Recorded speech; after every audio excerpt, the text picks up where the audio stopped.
এটা হচ্ছে second version একটু আগের ভিডিওটার। এখন ইমু ভাইয়া জেগে আছে, বলছে যে আমি ঘুমাই অবস্থায় তোমরা এগুলো করো, মানে আমাদেরকে বলেছে। এখন সে খুব মুডে আছে। ওকে ওকে, এখন ফাহিম জয়েন করেছে, সে ইন্ডিয়াতে ছিল গানের কাজের জন্য। এখন সে খুব রিল্যাক্স, ছাগলের মতো দেখাচ্ছে।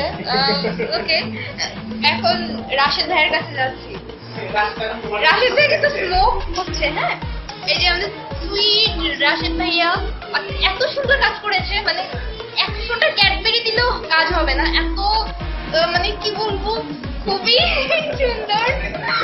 আর আমরা ভিডিও দেখছি, এই যে আমরা এখন ভিডিও দেখছি ডানবেট এন্টারটেইনমেন্টে। ফাইন, কিছু বলো। হাই, আমাদের ভিডিওটা কবে আসছে? খুব শীঘ্রই। কত তারিখে? এই তো 15 তারিখ। ওকে, সব ফাইন বলে দিয়েছে, 15 তারিখে আসছে।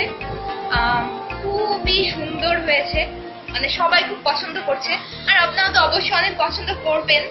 তো আমি একে আসলে বকবক করে যাচ্ছি, ভিডিও আসলে সবাই ভদ্র হয়ে যায়, ট্রাস্ট মি। ভিডিও ছাড়া মানে ক্যামেরার পিছনে এরা সবাই এত ফাজিল, হাসতে হাসতে আমার পেট ব্যথা হয়ে যায়। একটু আগে ফাহিম খুব আজে বাজে কথা বলছিল, এখন চেহারাটা পুরো ভদ্র হয়ে গেছে। ইমু ভাইয়া সেম। ওকে, তো ওয়েট করুন ভিডিওটার জন্য। ধামাকা একটা কাজ নিয়ে আসছি আমরা সবাই, আমাদের জন্য দোয়া করুন। ওই টাটা, বাই।